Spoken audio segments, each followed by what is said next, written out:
Hi friends, welcome to Ribs collection. आज हम आपके लिए लेके आए हैं पुरानी साड़ी का रीयूज़। एक बहुत ही सुंदर आकर्षक पर्दा बनाना, यानी कि ऐसे आप मार्केट से ख़रीद के लाते हैं बहुत तरीके के, पर आप पुरानी साड़ियों से भी इस तरीके से दो पर्दों के बीच में गैप को फिल करने के लिए, या थोड़ा सा जैसे नेट वाले पर्दे होते हैं उस टाइप का लुक देने के लिए हम इसको आपको दिखा रहे हैं। आपकी जितनी खूबसूरत साड़ी होगी उतना ही बढ़िया ये पर्दा बन के तैयार होगा। तो आप देखिए, इसको हमने इस तरीके से लिया। पहले पुरानी साड़ी को हमने कितना लंबा हमें पर्दा चाहिए उसके अकॉर्डिंग मेज़र कर लेते हैं।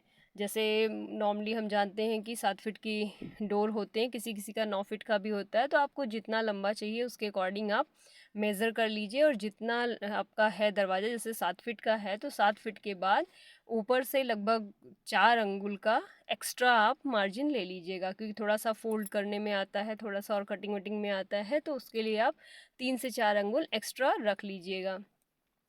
उसके बाद आप ये देखिए, हमने जब ये पूरा मार्जिन देख लिया है तो फिर हम वहाँ से कैंची से इसको बराबर से कट कर देंगे और कट करके बाकी साड़ी को हटा लेंगे। तो इस तरीके से हमारी साड़ी एक पार्ट में अलग होके तैयार हो जाएगी। फिर इसको हमें क्या करना है, इसमें जैसे इसमें देखेंगे भी आप कि इसमें जो गोटा है हमारा वो चारों तरफ नहीं है, क्योंकि साड़ी में अक्सर एक तरफ तो पूरा होता है पर दूसरी तरफ कम होता है। तो अगर आप साड़ी का ही गोटा यूज़ करना चाहते हैं तो साड़ी के दूसरे पार्ट से गोटा निकाल के जितने में नहीं उतने में लगा दीजिए। अगर आप अलग से कोई लेस वगैरह यूज़ करना चाहते हैं तो आप ये सारा गोटा निकाल के लेस को लगा सकते हैं। देखिए, इसमें हमने क्या किया, चूँकि आप जानते हैं मैं हमेशा पुरानी चीज़ों से बहुत ही ईज़ी पैटर्न लेके आती हूँ कि जिसके घर में कुछ नहीं है वो भी इसे ईज़िली तैयार कर ले। तो देखिए, मैंने पुरानी साड़ी को लिया है और उसका जो उसी का गोटा था किनारे का, वही बाकी बची हुई साड़ी से निकाल के इसमें मैंने पूरा फिल कर दिया है। और चारों तरफ से गोटा लगा लेने के बाद इसको मैंने पलट के सिल दिया है। जिससे आप कोई भी डोरी में पिरोने के लिए सिलते हैं तो लगभग 4 अंगुल जो हमने एक्स्ट्रा मार्जिन छोड़ा था उसको हम पलट के सिल देंगे। जिससे क्या है कि हमारा काफ़ी मोटा गैप तैयार होगा, जिसमें हम कोई भी डोरी या पाइप आराम से पिरो सकते हैं। तो याद रखिएगा, 4 अंगुल से कम मत रखिएगा, क्योंकि मोस्टली जो पाइप होते हैं उसमें फिर आपका ये पर्दा जाएगा नहीं। तो इसके बाद आप देखिए कि हमने लगभग ऊपर से 2 हाथ भर की जगह छोड़ के टिक कर लिया है। और उस एरिया में हम 3-3 सेंटीमीटर 3-3 इंच की जगह छोड़ते जाते हैं। और उसके अकॉर्डिंग हम मार्क लगा लेंगे कि हाँ, हमें कहाँ कहाँ पे कट का निशान देना है। तो आप देखिए, हमने जो बिल्कुल लोअर सिरा है, यानी पल्लू जहाँ से हम ओढ़ते हैं, उस जगह वाली पूरे एरिया में मैंने थोड़ी थोड़ी दूर पे मार्क लगा लिया है। तो आपको अगर बड़ी पट्टियाँ देनी है तो आप 5 का भी मार्जिन ले सकते हैं, लेकिन मुझे लगता है कि 3 का मार्जिन सबसे बेटर रहता है। तो देखिए, मैंने इंची टेप से 3-3 इंच की जगह को छोड़ छोड़ के मार्क लगा लिया है। और ऐसे ही लगभग मार्क हम ऊपर से भी हल्का हल्का लगा लेते हैं। ऊपर हमें कटिंग नहीं करनी होती, लेकिन एक थोड़ा सा लमसम आइडिया लगाने के लिए कि हमें कहाँ तक कटिंग कंप्लीट करनी है।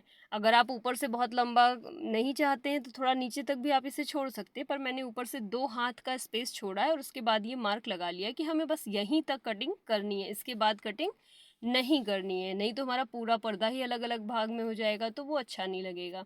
तो ऊपर से थोड़ा सा हम जुड़ा हुआ छोड़ते हैं, बाकी नीचे से कटिंग करते हैं।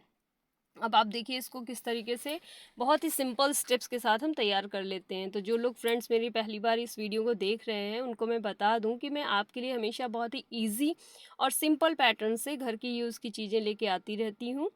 तो अगर आपको ये पसंद आ रहा हो तो इसको आप लाइक करिए और अपने फ्रेंड्स को शेयर भी करिएगा। और पहली बार अगर आप देख रहे हैं तो प्लीज़ सब्सक्राइब करना ना भूलिएगा। तो देखिए, मैंने ये चारों तरफ जो भी मार्क किया था, ओढ़ने जहाँ से हम पल्लू को ओढ़ते हैं यानी उस सिरे पे हमने मार्क किया था, उस सिरे में हम कटिंग करेंगे।